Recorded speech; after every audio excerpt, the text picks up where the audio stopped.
शासन, एक आचार्य, एक समाचारी, एक विचार और एक संगठन के लिए प्रसिद्ध है। शासन का समस्त कार्यभार आचार्य के कंधों पर रहता है। वे संघ के सर्वांगीण संवाहक होते हैं। साधुओं का उनसे निकट का संपर्क रहता है।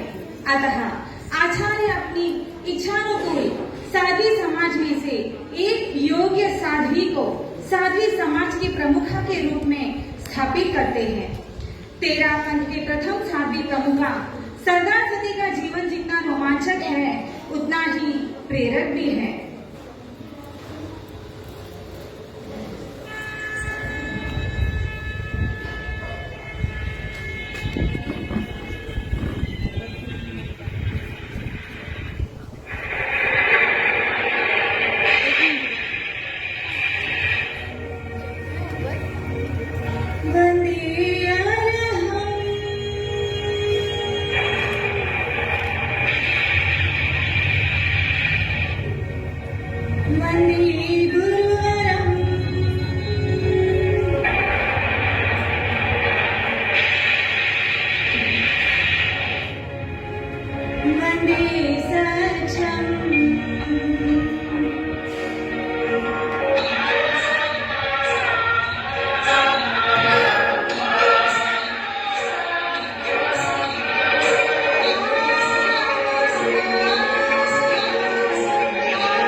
जोधपुर राज्य के फौलादी कस्बे में नगर श्रेष्ठ सुल्तान सिंह जी डड्डा के घर आज खुशियों का रंग बरस रहा था।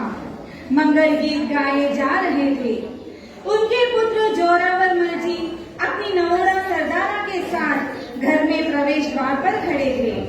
नव दंपति को देख ग्रामवासी छुटकारा डाल रहे थे। सरदारा का जीवन उपवन बसंत के साथ अठखेलिया कर ही रहा था कि एकाएक अप्रत्याशित रूप से उनमें पतझड़ का प्रवेश हुआ। मात्र 10 वर्ष की उम्र में शादी के 5 मास बाद सरदारा का जीवन वीरान हो गया।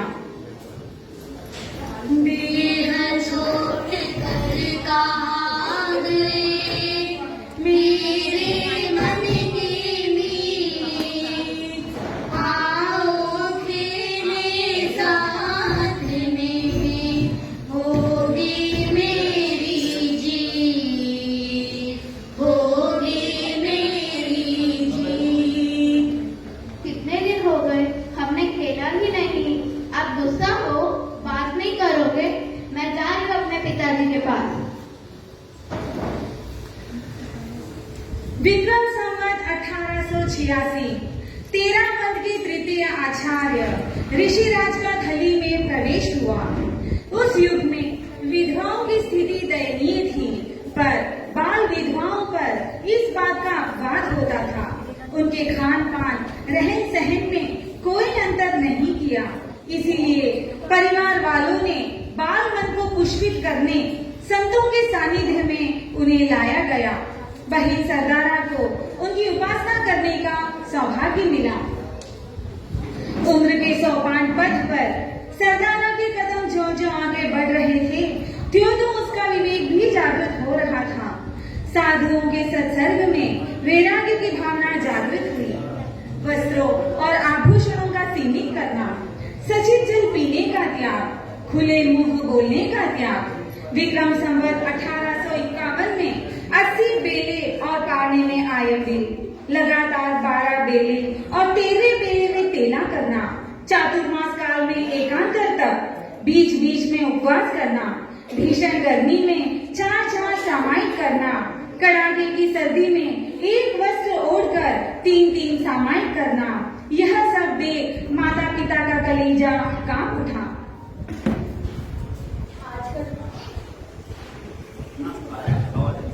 आजकल अपनी तुलसी बच्ची एक सन्यास का जीवन जी रही है।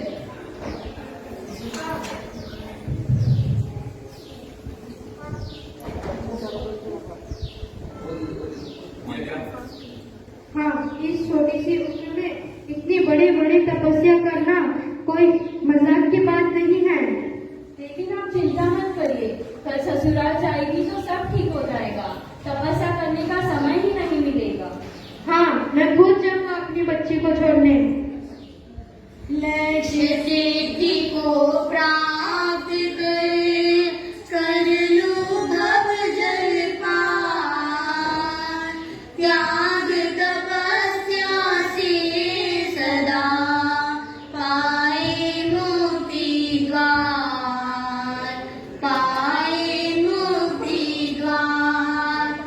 सरदारा ससुराल आ गई, लेकिन अंतर मन में विस्फोटित वैराग्य की भावना खत्म नहीं हुई, वह तो और भी प्रगाढ़ होती गई। विक्रम संवत 1894 में सरदारा के घर बैठी गंगा आ गई। फौलादी में मुनि जीतमल का आगमन हुआ। त्याग तपस्या का क्रम चालू रहा।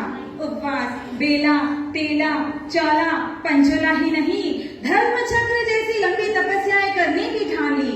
थोड़े दिनों में वे वापस पीहर आ गई।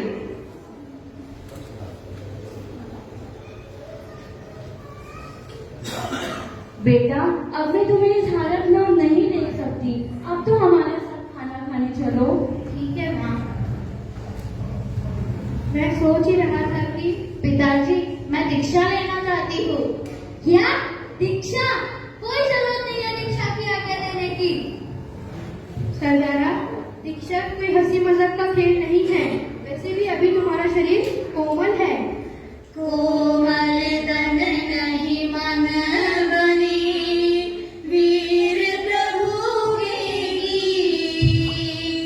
आज्ञा दे दो परिजनों, इसमें मेरी प्रीत, इसमें मेरी प्रीत। सरदारा, दीक्षा की आज्ञा के लिए ससुराल वालों की आज्ञा जरूरी है, पीयर वालों की नहीं। तुम व्यर्थ ही हम पे दबाव मत डालो। ठीक है पिताजी, मैं आपके सामने दीक्षा की अनुमति की आग्रह नहीं करती हूँ। मैं अमन खाने का जीवन त्याग करती हूँ। जब तक मुझे दीक्षा की आज्ञा नहीं मिलेगी, मैं बेले बेले की तपस्या करूंगी, महीने में एक थोपड़ा करूंगी और पानी में केवल एक विकल का सेवन करूंगी। आस कह रही श्वास से धीरज धरना सी, गुरु सन्निधि में पा लिया दृढ़ निश्चय तेरी, दृढ़ निश्चय तेरी। यह विशेष तप अनुष्ठान चल ही रहा था कि वह जोरू से फौलादी अपने ससुराल आ गई। दादी, मैं दीक्षा लेना चाहती हूँ। कृपया मुझे आज्ञा पत्र प्रदान करें। क्या दीक्षा? दीक्षा का मतलब भी समझते हो? अभी अभी तो पिताजी का देहांत हुआ है। एक तरफ घर संभालो और दूसरी तरफ ही मजाक। बेटा, जिद छोड़ दे। दीक्षा कोई बच्चों का खेल नहीं है। थोड़े दिन रुक जा, सब कुछ ठीक हो जाएगा। हाँ माँ जी, मैं इसे ले जाता। नहीं, जब तक मुझे दीक्षा की आज्ञा नहीं मिलेगी, मैं घर का भोजन नहीं करूँगी। ओ, घर का भोजन नहीं करेगी? ठीक है, मत कर। ध्यान रहे ये कहीं घर के बाहर ही ना जा पाए। घर की रोटी प्यार दी करनी है भिक्षा, वीतराग के मार्ग पर लेनी है दीक्षा,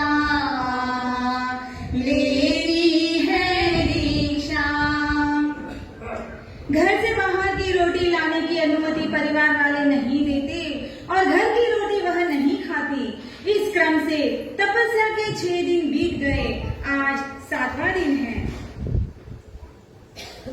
आज 7वां दिन है तपस्या। दासी दासी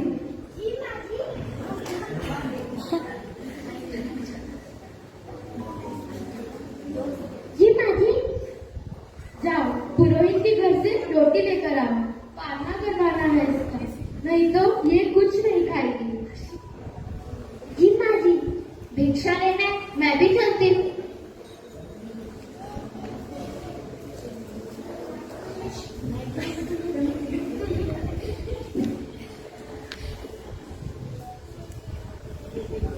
देखो देखो, गड्ढों के घर की सेठानी भीख मांगने जा रही है। हा हा हा हा।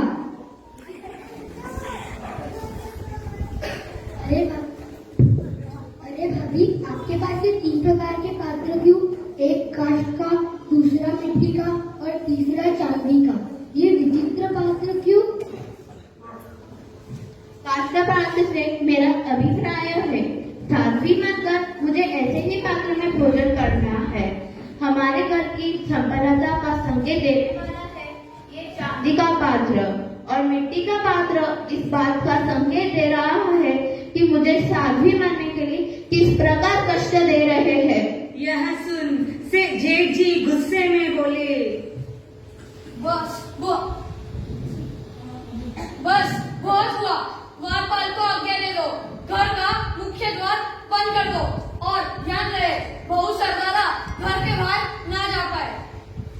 मैंने नहीं सोचा था कि ये घर कसायों निर्धन लोगों का है। मैं तो इसे महाजनों का घर समझती रही। एक महिला को घर से बाहर नहीं जाने देना और खुद मजे से घर में बैठे बैठे भोजन करना, यह तो ये सुनते ही जेठ जी ने रसोई से सारा भोजन लाकर आंगन में फेंक दिया। यह सब देख दादी सास बोली, बेटा जिद छोड़ दे, मैं तेरे लिए नए कपड़े लाऊंगी, नए जेवर लाऊंगी। यह सुन सरदारा के इरादे और प्रबल हो गए। पास में पड़े तकिए को हाथ में लिया और उसमें से सिलाई किए हुए कपड़े निकाले और साथी का वेश बना लिया।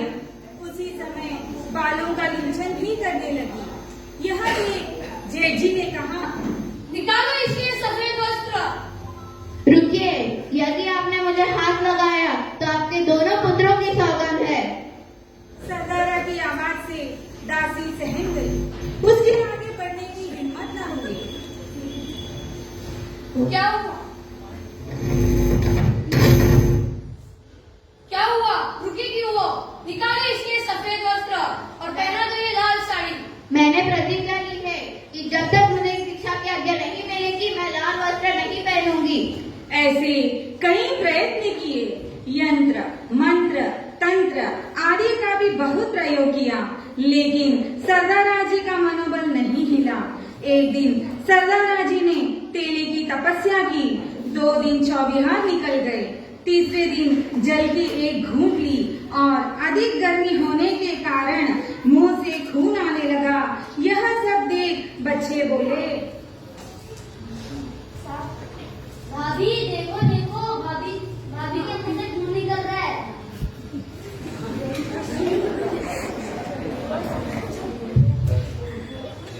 मैं आपकी साधना देखकर विस्मित हूँ।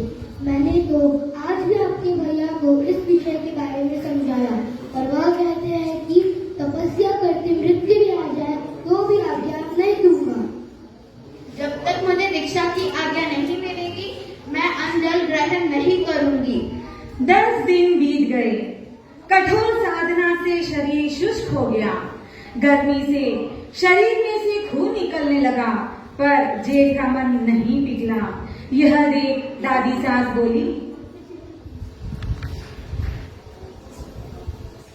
यह क्या हो गया? इसके मुंह से तो खून निकल रहा है। अगर तुमने इसे दीक्षा की आज्ञा नहीं दी तो हम भी अन्न जल ग्रहण नहीं करेंगे।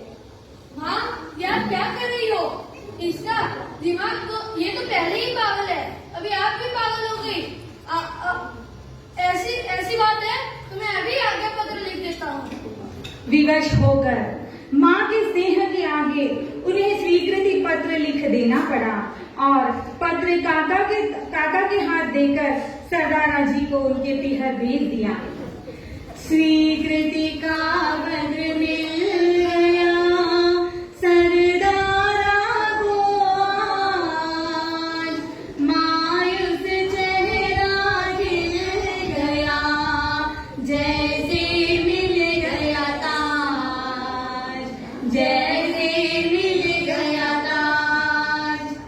बड़े पुरुषार्थ के बाद समस्या की एक घाटी पार हुई तो दूसरी घाटी फिर विकराल रूप लेकर चूरू में खड़ी हो गई। सरदारा, ससुराल वालों ने तो आज्ञा पत्र दे दिया, लेकिन इसे मैं अभी तुम्हें नहीं देना चाहता। आजकल अपनी फूल सी कोमल बच्ची एक संन्यास का जीवन जिएगी, ये सोच कर ही मेरा तो कलेजा कसीदा जा रहा है। माँ, अभी वो बच्ची है, इससे दुनियादारी की कोई समझ नहीं। किसी भी हालत में आज्ञा पत्र मत देना। यह सारी बातें सरदारा ने सुन ली। उसने अपना आत्मसाहस बटोरा और कहा, दीक्षा का आज्ञा पत्र जब तक मेरे हाथ में नहीं आएगा, मैं अपने भाई से अल्लाह सलाम नहीं करूंगी। यहाँ तक कि उसके सामने नजर उठाकर भी नहीं देखूंगी।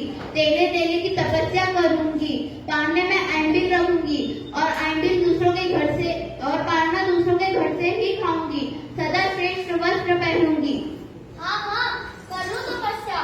करते करते शरीर खत्म हो जाएगा, फिर भी आज्ञा पत्र नहीं मिलेगा। भैया, जब तक मुझे आज्ञा पत्र नहीं मिलेगा तब तक मैं भोजन पानी ग्रहण नहीं करूंगी।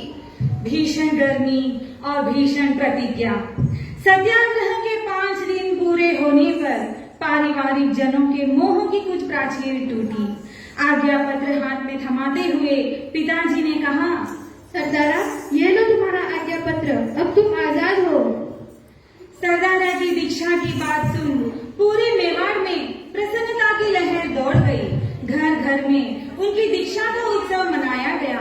विशाल और भव्य जुलूस के साथ वह दीक्षा स्वीकार करने के लिए युवाचार्य के पास पहुँचे। युवाचार्य श्री ने विक्रम संवत 1897 मिक्सर कृष्णा चतुर्थी को उदयपुर में 32 वर्ष की अवस्था में सरदारा जी को दीक्षा प्रदान की। जयाचार्य ने पढ़ लिया इनका दृढ़ निश्चय, जाति प्रभु का बना लिया, करेंगे सब जय, करेंगे सब जय। विक्रम संवत 1910 का यह चातुर्मास सबके लिए खास है। साथी सरदारा जी, आज से तुम सभी साथियों की मुखिया हो। साथी सरदारा। जय गुरुदेव। हृदय का अनुशासन स्थायी होता है। सरदार सती का अनुशासन अपनी विशेषताओं के लिए हुआ था। संपूर्ण साध्वी समाज का विश्वास आपको प्राप्त था। आचार्यों का आपके काम के प्रति असंदिग्ध भाव था। संघ में साथियों के सिंगारे कम संख्या में नहीं है। किसी सिंगारे में 9 साथियां रहती है तो किसी सिंगारे में केवल 3। साथी सरदारा जी, गुरुदेव, साथियों की योग्यता अनुसार कई सिंगारे बनाओ और उनमें आध्यात्मिक क्षमता को मिटा दो। गुरुदेव। आदेश पा काम पे लग गई। अगले दिन सुबह सरदार सती ने पत्र सौंपा जयाचार्य को। जयाचार्य आश्चर्य और आनंद से, क्या है सरदार सती? गुरुदेव, आपका आज्ञा अनुसार मैंने तुम्हारे तैयार की है, कृपया आप देखें। क्या आपने 121 रात्रि में अपने 121 साथियों के 30 नए सिंगारे बना भी लिए? आपकी कार्य कुशलता और तत्परता सराहनीय है। गुणगिरवा उर्ध्वी घना चार दीर्घ चित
धर्म संघ ने प्रारंभ से ही स्वावलंबन को व्यवहार की दृष्टि धरती पर जीकर सही अर्थ में श्रमण संस्कृति को प्रतिष्ठित किया। कोई साधु साध्वी चाहे कितने भी रईस घर के हो, पर साधु जीवन में तो उन्हें स्वावलंबन का पाठ पढ़ना ही होता है। साध्वी जीवन में आपने विविध तपस्याएं की, अनेक साध्वियों को तपस्या करने के लिए प्रोत्साहित किया। अंत में विक्रम संवत 1927 की पौष कृष्ण अष्टमी को आजीवन अनशन किया। 5 प्रहर के अनशन में आपका स्वर्गवास हुआ। चतुर्विद धर्म संघ को उनका वियोग बड़ा कष्टकर लगा। स्वयं जयाचार्य ने आपके व्यक्तित्व का मूल्यांकन करते हुए सर्वजन साताकारी, विपुल बुद्धि भंडार, गणहित साधिका, शासन श्रृंगार जैसे महिमा मंडित शब्दों का प्रयोग किया। गुणवंती ने महिमावंती जमवंती गुण जोय, पुण्यवंती ने विनयवंती अति लजवंती अवलोय, लजवंती अवलोय। शासन राबहु कार्य कीरा, शासन में जीव संग, आज्ञाकारी अति भारी, गणपति प्रीत अलंग, गणपति प्रीत अलंग। विवेक और बुद्धि की धनी, गुरु के इंगित आकार को समझने में अत्यंत निपुण महासती सरदारा जी के प्रति तेरा पंथ शासन सदा चिर ऋणी रहेगा। जो कुछ है जी